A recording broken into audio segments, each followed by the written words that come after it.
ये कहानी है खेड़ा नाम के एक ऐसे गांव की जहां सूरज ढलते ही सन्नाटा अपनी चादर ओढ़ लेता था। गांव के लोग शहर की चकाचौंध से दूर अपनी एक अलग ही दुनिया में रहते थे। लेकिन इस गांव का एक हिस्सा ऐसा था जहां परिंदे भी पर मारने से कतराते थे। वो था गांव का पुराना सबस्टेशन। अरे भाई, ये कैसा गांव है। अभी शाम के 6 भी नहीं बजे और ऐसा लग रहा है जैसे आधी रात हो गई हो। मोबाइल का नेटवर्क भी चला गया और अब ये बिजली भी गुल हो गई। रामू, जो शहर से इस गांव में बिजली की व्यवस्था सुधारने आया, एक युवा इंजीनियर था। तभी उसे बाहर से कुछ लोगों की हंसने बोलने की आवाजें आईं। वो बाहर निकला। गांव का एक पीपल का पेड़ था जिसके नीचे कुछ बुजुर्ग और नौजवान बैठे थे। रामू उन लोगों के पास गया। श्याम काका, ये रोज का क्या झमेला है? शाम होते ही पूरे गांव का फ्यूज उड़ जाता है क्या? मैं पिछले 3 दिनों से देख रहा हूँ, जैसे ही अंधेरा होता है बिजली काट दी जाती है। आओ बेटा रामू, बैठो। शहर के लोग घड़ी देखकर चलते हैं, पर ये गांव डर की आहट सुनकर चलता है। यहाँ बिजली हम नहीं काटते, यहाँ की बिजली अपने आप बुझ जाती है। और यकीन मानो, इस अंधेरे में ही सबकी भलाई है। हाँ साहब, बिजली आएगी तो वो सब दिखने लगेगा जिसे कोई देखना नहीं चाहता। क्या काका, आप भी इन अंधविश्वासों में पड़े हैं? मैं कल सुबह ही उस पुराने पावर हाउस जाऊंगा और देखूंगा कि आखिर गड़बड़ कहाँ है। हो सकता है कोई तार ढीला हो या ट्रांसफॉर्मर पुराना हो गया हो। रामू की बात सुनते ही वहां बैठे सभी लोगों के चेहरे का रंग उड़ गया। हंसी-मजाक अचानक एक डरावनी खामोशी में बदल गया। श्याम काका ने बड़ी गंभीर नजरों से रामू को देखने लगे। बेटा, तुम यहाँ नए हो, इसलिए तुम्हारी बातों का बुरा नहीं मानेंगे, पर एक बात गांठ बांध लो, उस पुराने पावर हाउस की तरफ जाने वाला रास्ता मौत का दरवाजा है। वो रास्ता उस कुएं के पास से होकर गुजरता है जहां सालों पहले एक हादसा हुआ था। वो जगह अब इंसानों की नहीं रही। वहां हवा भी रुक जाती है और परछाइयां अपने आप चलने लगती हैं। काका, मैं यहाँ काम करने आया हूँ, डरने नहीं। कल सुबह मैं वहां जाऊंगा और आप देखेंगे कि शाम को पूरा गांव रोशनी से जगमगाएगा। रामू वहां से पैर पटकता हुआ अपने क्वार्टर की तरफ चल दिया। उसे लग रहा था कि गांव वाले आलसी हैं और काम ना करने के बहाने बना रहे हैं। उसने अपने कमरे में जाकर दरवाजा बंद किया। बाहर हवा तेज होने लगी थी। खिड़की के पुराने शीशे खड़खड़ा रहे थे। रामू ने सोने की कोशिश की, पर उसे बार बार ऐसा लग रहा था जैसे कोई उसके कमरे के बाहर नंगे पैर चल रहा हो, जैसे कोई गीले पैरों से बरामदे में टहल रहा हो। रामू उठा। उसने दरवाजा खोला और बाहर झांका। वहां कोई नहीं था, सिवाय दूर चलती हुई एक अकेली मशाल के, जो गांव के आखिरी छोर पर धीरे धीरे हिल रही थी। उसे लगा शायद कोई ग्रामीण होगा। वो वापस आकर लेट गया, पर जैसे ही उसकी आंख लगी, उसे एक बहुत ही ठंडी फुसफुसाहट सुनाई दी। साहब, क्या आप मेरी मदद करेंगे? मेरी माँ बहुत बीमार है। रामू हड़बड़ा कर उठा। पूरा कमरा खाली था। दिल की धड़कन तेज हो चुकी थी। उसने सोचा शायद ये उसका वहम है, पर तभी उसके दरवाजे पर 3 धीमी दस्तकें हुईं। रामू बिस्तर पर बैठा हुआ था। तभी दरवाजे पर फिर से वही 3 दस्तकें हुईं। इस बार आवाज पहले से ज्यादा साफ और नजदीक थी। रामू ने कांपते हाथों से कुंडी खोली। सामने एक युवक खड़ा था। उसका चेहरा इतना सफेद था मानो उसमें खून की एक बूंद भी ना बची हो। कौन हो तुम? इतनी रात को यहाँ क्या कर रहे हो? तुम्हें पता नहीं कि ये सरकारी क्वार्टर है? साहब, माफ करना, मेरा नाम शक्ति है। मैं पास के ही खेत वाले घर से आया हूँ। मेरी माँ की तबीयत बहुत खराब है। उन्हें तेज बुखार है और सांस लेने में तकलीफ हो रही है। इस बारिश में कोई मेरी मदद नहीं कर रहा। सबने अपने दरवाजे बंद कर लिए हैं। साहब, मैंने सुना है आप शहर से आए हैं। आपके पास दवाइयाँ होंगी, कृपया मेरे साथ चलिए। रामू अंदर जाके कुछ दवाएं अपनी जेब में डाल दी और सुमेश के पीछे पीछे चल दिया। जैसे ही वे क्वार्टर से बाहर निकले, सन्नाटा और गहरा हो गया। गांव की गलियां सुनसान थीं। शक्ति आगे आगे चल रहा था और अजीब बात यह थी, शक्ति के चलने की कोई आवाज नहीं आ रही थी। रामू को अपनी भारी चंपल की आवाज सुनाई दे रही थी, पर शक्ति जैसे हवा में तैर रहा हो। वे धीरे धीरे उस पुराने सब स्टेशन वाले रास्ते की ओर बढ़ने लगे। वो रास्ता घने पेड़ों से घिरा हुआ था। पेड़ों की टहनियां हवा में ऐसे हिल रही थी जैसे कोई विशाल हाथ उन्हें रोकने की कोशिश कर रहा हो। शक्ति, तुम लोग इस सुनसान इलाके में क्यों रहते हो? यहाँ तो बिजली के खंभे भी पुराने हैं। कल मैं इसी इलाके का मुआयना करने वाला था। साहब, हम वहां रहते नहीं हैं, हम वहां बंधे हुए हैं। बरसों से उस कुएं ने हमें कहीं जाने ही नहीं दिया। आप बस चलते रहिए, रास्ता थोड़ा कठिन है। तभी अचानक रामू को झाड़ियों में हलचल महसूस हुई। दोनों ने पीछे मुड़कर देखा। दूर अंधेरे में उसे दो चमकती हुई आंखें दिखाई दी। उसे लगा कोई जानवर होगा, पर तभी उसे इंसानी फुसफुसाहट सुनाई दी। एक और शिकार, आज फिर कोई इस रास्ते पर आया है। शक्ति, ये आवाजें कहाँ से आ रही हैं? आवाजों पर ध्यान मत दीजिए साहब, वो तो बस भटके हुए लोग हैं। हम पहुंच गए हैं। देखिए, वो रहा मेरा घर। रामू ने सामने देखा। एक पुराना घर दिखाई दे रहा था।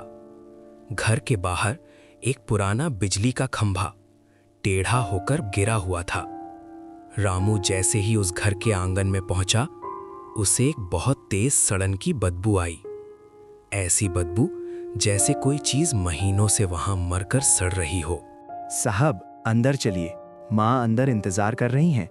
और याद रखिएगा, अंदर जो भी देखें घबराइएगा मत, वो बस हमारी मजबूरी है। रामू का मन कह रहा था कि यहां से भाग जाए, पर उसके पैर जैसे जमीन से चिपक गए थे। अंदर का नजारा देखकर रामू के हाथ पैर कांप गए। कमरे के कोने में, जहां मकड़ी के जालों और धूल की एक मोटी परत जमा थी, कमरे के अंदर की हवा इतनी भारी और बदबूदार थी कि रामू को सांस लेने में भी तकलीफ हो रही थी। वो सड़न की महक अब असहनीय हो चुकी थी। एक पुरानी लकड़ी की खाट बिछी हुई थी, जिस पर एक सफेद चादर से ढकी हुई आकृति लेटी थी। शक्ति, शक्ति कहाँ हो तुम? यहाँ इतनी बदबू क्यों है? और ये तुम्हारी माँ, क्या ये सो रही हैं? कमरे में कोई जवाब नहीं आया। शक्ति, जो अभी तक रामू के ठीक बगल में खड़ा था, अब गायब हो चुका था। तभी खाट पर लेटी हुई उस आकृति में हलचल हुई। चादर धीरे धीरे नीचे खिसकी और एक अत्यंत बूढ़ी औरत का चेहरा सामने आया। उसका चेहरा झुर्रियों से भरा हुआ था, आंखें धसी हुई थीं और रंगत बिल्कुल राख जैसी थी। उसने अपनी सूखी और पीली आंखें खोली और सीधे रामू की ओर देखा।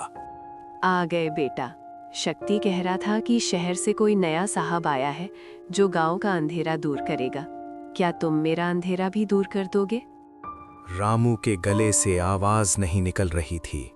उसके नाखून काले और लंबे थे और उसकी खाल हड्डियों से ऐसे चिपकी थी जैसे वो कोई कंकाल हो। जी जी माँ जी, शक्ति ने कहा कि आपकी तबीयत खराब है, उसे बुलाइए, मैं दवाइयाँ लाया हूँ। दवाई? अब दवाइयों का वक्त गुजर चुका है बेटा। अब तो सिर्फ हिसाब का वक्त है। देखो देखो, बाहर उस खंबे को। वो खंभा आज भी प्यासा है। बाहर वही टूटा हुआ खंभा जो सोमेश के घर के बाहर गिरा था, अब अजीब तरह से चमक रहा था। अचानक कमरे की दीवार पर शक्ति की परछाई दिखाई दी, पर शक्ति वहां खुद मौजूद नहीं था। साहब, आप सोच रहे होंगे कि मैं आपको यहाँ क्यों लाया। ये कोई घर नहीं है, ये एक जेल है। 2 साल पहले जब ये खंभा गिरा था, तब गांव के लोग तमाशा देख रहे थे। किसी ने बिजली काटने की कोशिश नहीं की। मैं यहाँ तड़पता रहा। मेरी माँ मुझे बचाने आई और वो भी इसी नीली बिजली की चपेट में आ गई। शक्ति ने देखा कि बूढ़ी औरत खाट से उठकर बैठ गई थी। तो तुम लोग मर चुके हो। शक्ति, मुझे जाने दो। मेरा इसमें क्या कसूर है? मैं तो बस तुम्हारी मदद करने आया था। कसूर आपका नहीं है साहब, कसूर उस सिस्टम का है जिसने हमें भुला दिया। पर आज रात वो खंभा फिर से जिंदा होगा। उसे एक बलि चाहिए ताकि गांव की बिजली हमेशा के लिए लौट सके। मेरी माँ को मुक्ति तभी मिलेगी जब कोई इस खंभे को अपने हाथों से छुएगा और सारा करंट अपने अंदर सोख लेगा। रामू समझ गया कि सोमेश उसे बचाने नहीं बल्कि एक रूहानी सौदे के लिए यहाँ लाया है। वो बूढ़ी औरत अब समीर के बिल्कुल करीब आ चुकी थी। उसके मुंह से निकलने वाली ठंडी भाप रामू के चेहरे को छू रही थी। डरो मत बेटा, बस एक बार उस तार को पकड़ लो, सब ठीक हो जाएगा। सारा गांव रोशनी से नहा उठेगा। क्या तुम एक नेक काम नहीं करोगे? तभी अचानक रामू को ऐसा लगा जैसे वो किसी घर में नहीं बल्कि किसी कब्र के अंदर खड़ा है। उसने अपनी आंखें बंद की और जोर जोर से भगवान का नाम जपने लगा। नहीं, ये झूठ है। तुम लोग मुझे मारना चाहते हो, मुझे छोड़ दो। जैसे ही रामू ने अपनी आंखें खोली, उसने देखा कि शक्ति और उसकी माँ उसके सामने खड़े होकर उसे घूर रहे थे। उनकी आंखें अब पूरी तरह से काली हो चुकी थी। तभी बाहर से एक जोरदार बिजली कड़की और पूरे घर में एक नीली रोशनी फैल गई। रामू ने देखा कि शक्ति का हाथ उसकी गर्दन की तरफ बढ़ाक रहा था। रामू की सांसें धोखने की तरह चल रही थी। वो कमरे के एक कोने में दुबक गया था। शक्ति का हाथ, जो किसी ठंडी बर्फ की सिल्ली जैसा था, रामू की गर्दन की तरफ बढ़ रहा था। कमरे की हवा इतनी ठंडी हो चुकी थी कि रामू के मुंह से निकलने वाली भाप उसे साफ दिखाई दे रही थी। वो बूढ़ी औरत खाट पर बैठे बैठे अब किसी बेसुरी आवाज में रोने लगी थी, पर वो रोना दुख का नहीं बल्कि एक भूख का था। शक्ति रुक जाओ, तुमने कहा था कि तुम अपनी माँ के लिए मदद चाहते हो। क्या किसी बेगुनाह की जान लेना ही तुम्हारी मदद है? अगर तुम मुझे मार दोगे तो तुमने और उन गांव वालों में क्या फर्क रह जाएगा जिन्होंने तुम्हारी मदद की? रामू की बात सुनकर शक्ति का हाथ एक पल के लिए हवा में ही रुक गया।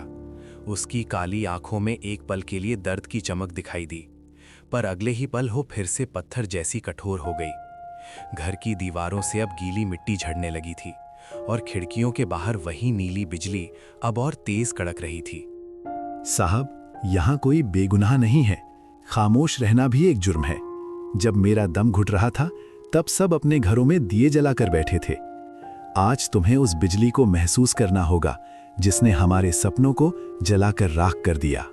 अचानक घर का दरवाजा, जो अभी तक पत्थर की तरह जमा हुआ था, खुद ब खुद जोरदार आवाज के साथ खुल गया। बाहर के तूफान ने घर के अंदर की धूल को एक चक्रवात की तरह घुमा दिया। रामू ने मौका देखा और बिना सोचे समझे शक्ति के बगल से बाहर की ओर भागा। मुझे भागना होगा यहाँ से, दूर गांव की तरफ। अगर मैं उस कुएं के पास पहुंच गया तो शायद गांव वाले मुझे देख लें। रामू बारिश और कीचड़ में फिसलते हुए भाग रहा था। पीछे से उसे शक्ति की डरावनी हंसी और उस बूढ़ी औरत के चीखने की आवाजें सुनाई दे रही थीं। वो पगडंडी अब किसी भूल भुलैया जैसी लग रही थी।